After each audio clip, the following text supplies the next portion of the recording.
आज हम में जो मुझे टॉपिक दिया गया है वो है फर्स्ट अमेंडमेंट। और जब हम आज चीज़ों को देखते हैं तो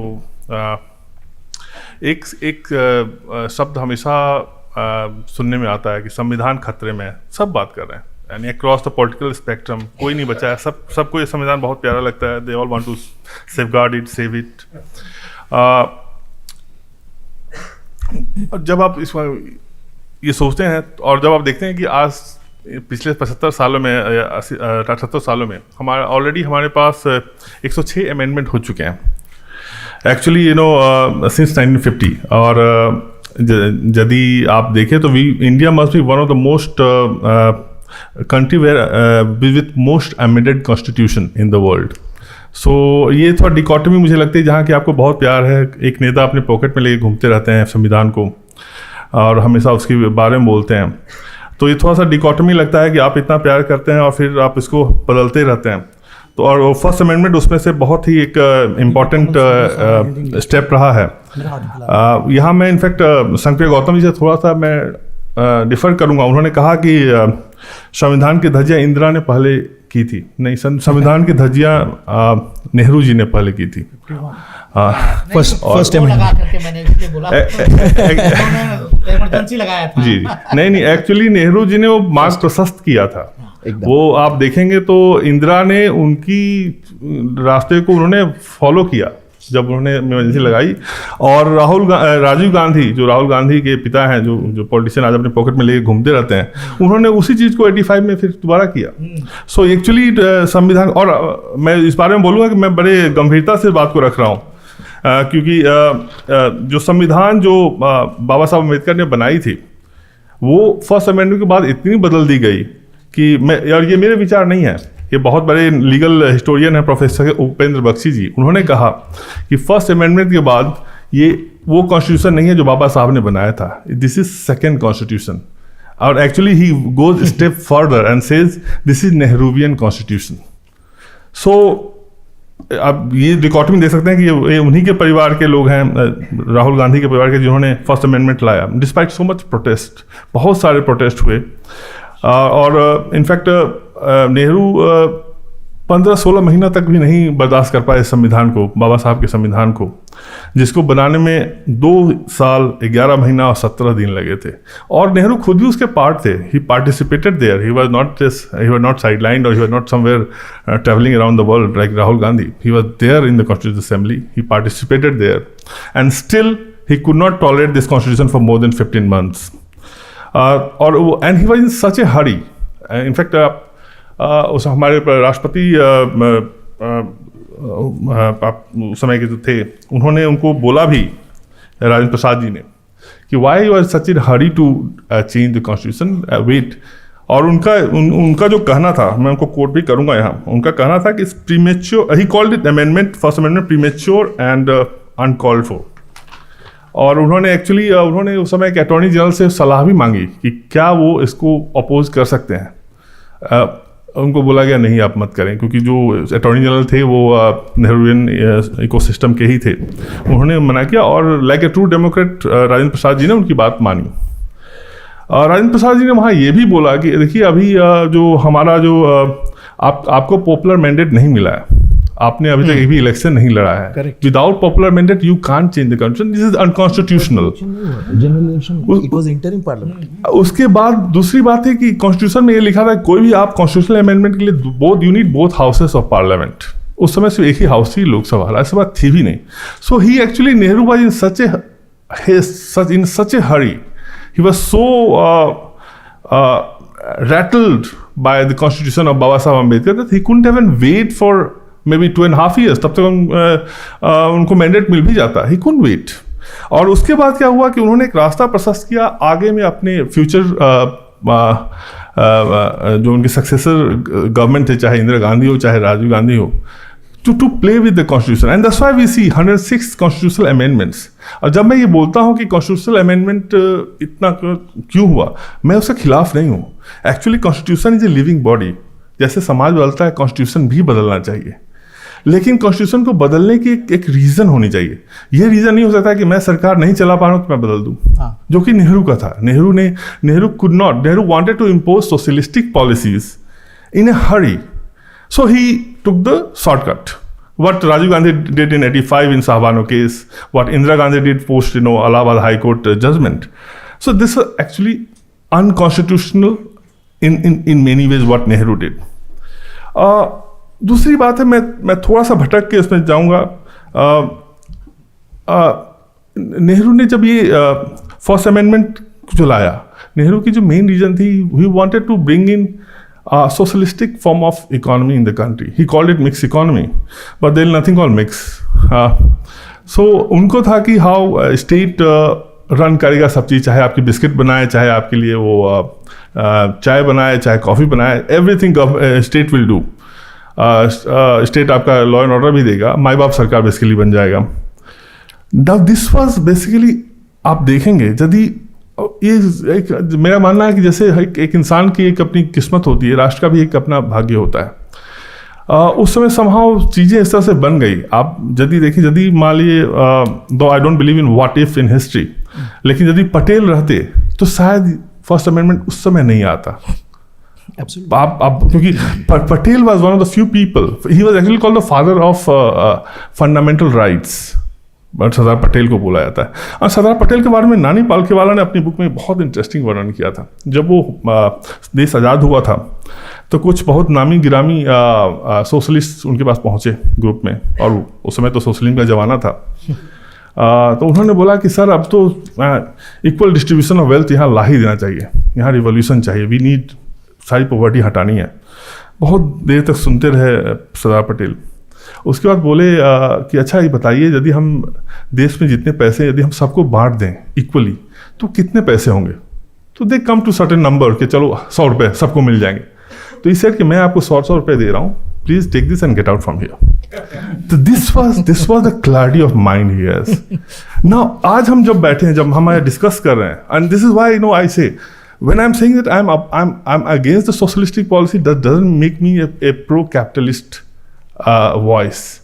I'm also against the capitalism. और इसका मैं आपको एग्जांपल दूंगा। अभी जो देश में हो रहा है, अभी महाकुंभ हो रहा है, आप देखिए एक महाकुंभ ने किस तरह से वहाँ इकोनॉमिक चर्निंग उत्तर प्रदेश में ला दी है। ये देखने की बात है। और ये यहाँ बहुत सारे यंग स्टूडेंट्स भी हैं, this should research it, this should find out, this is very good thing, this is Dharmanomics. एक पुस्तक भी आई है इस पर, उसे भी पढ़ें, अच्छी पुस्तक है, पुस्तक इनफैक्ट पढ़ें, मेरी भी पढ़ें, बाहर रखी है। लेकिन धर्मानोमिक्स की बात है, and Dharmanomics is different from capitalism and socialism. Capitalism क्या है? कैपिटलिज्म इज अबाउट लोभ, ग्रिड, एंड दे बोलते हैं ग्रिड इज गॉड।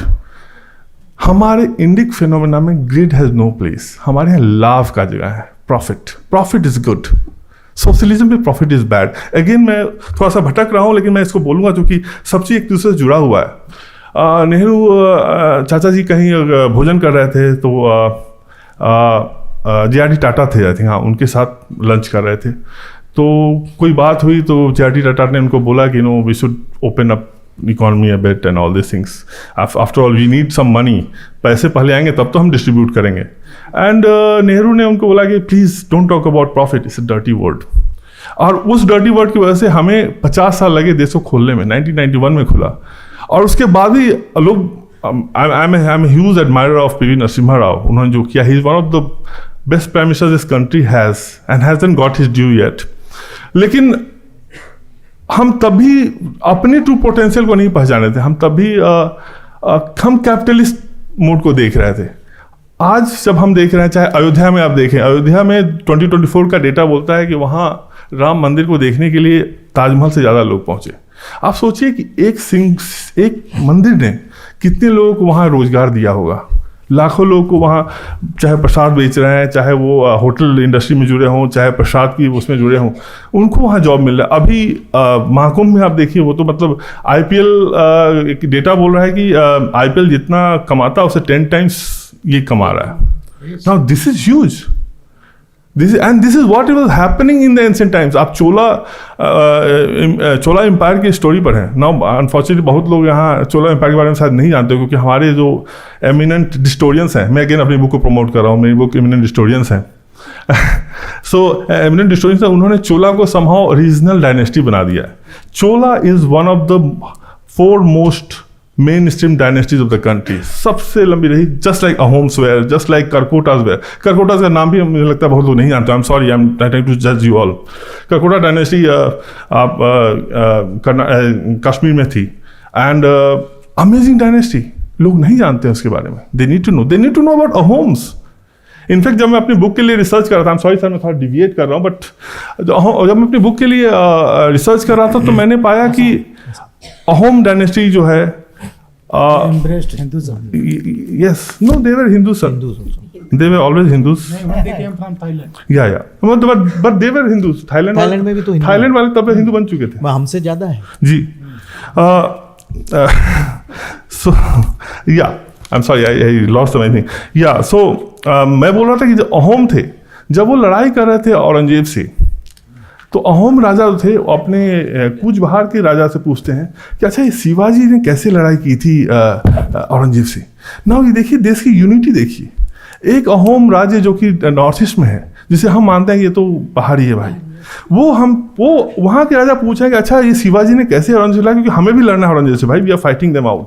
एंड एक और कनेक्शन देखिए, आप शिवाजी की जो वॉर स्टाइल है वो महाराणा प्रताप के वॉर स्टाइल से बहुत सिमिलर है. In fact they claim the origin from the Maharana Pratap.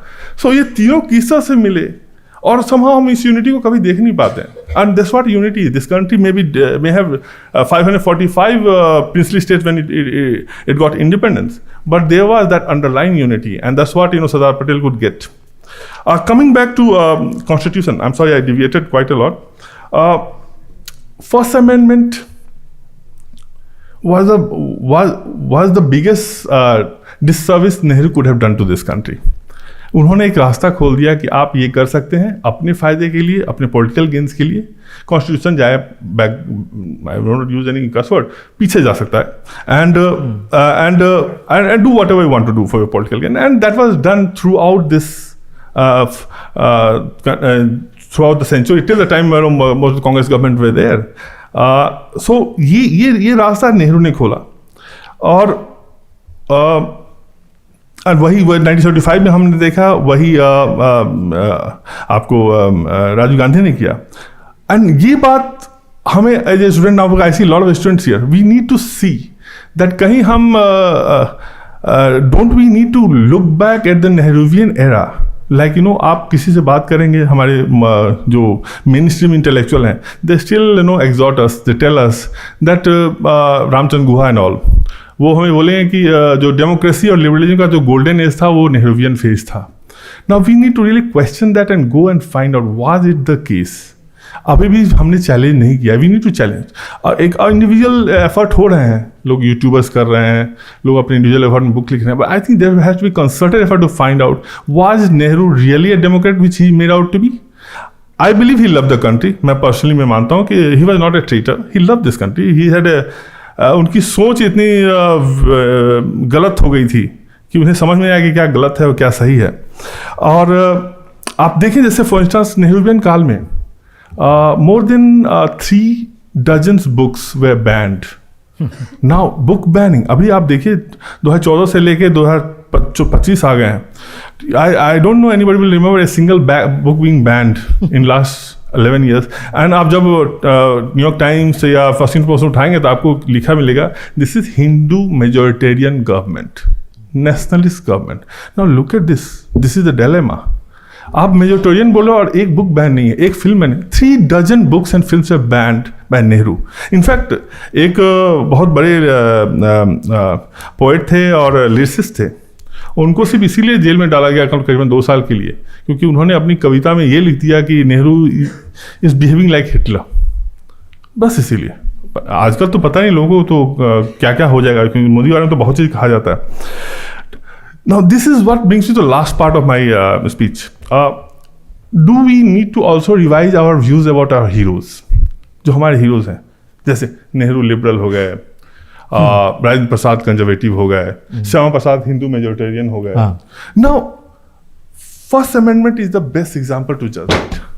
Who supported First Amendment? Nehru, the libertarian. Who opposed it? Now the names will be interesting.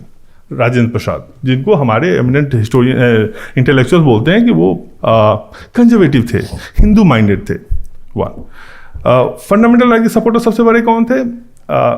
आपको पटेल थे, जिनको हिंदू मेजोरिटेरियन बोला जाता है. बहुत सारे बुक्स लिखी गई हैं उसमें कि बहुत मतलब they want to balance out saying हाँ उनके वो अच्छे तो थे, उन्होंने को ऐसा मतलब गलत तो नहीं किया, लेकिन he by heart he was Hindu.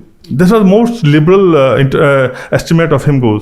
Shyama Prasad Mukherjee, आप उनकी स्पीचेस पढ़ें, इट्स अवेलेबल ऑनलाइन, आप पढ़ें. मतलब some of the best speeches he give on the first amendment. He fought for this. H P. Kamat, ये सारे लोगों को हमने conservative, right wing extremist and what not बना दिया. I think we also need to look back and reevaluate who our heroes are and look back at the history.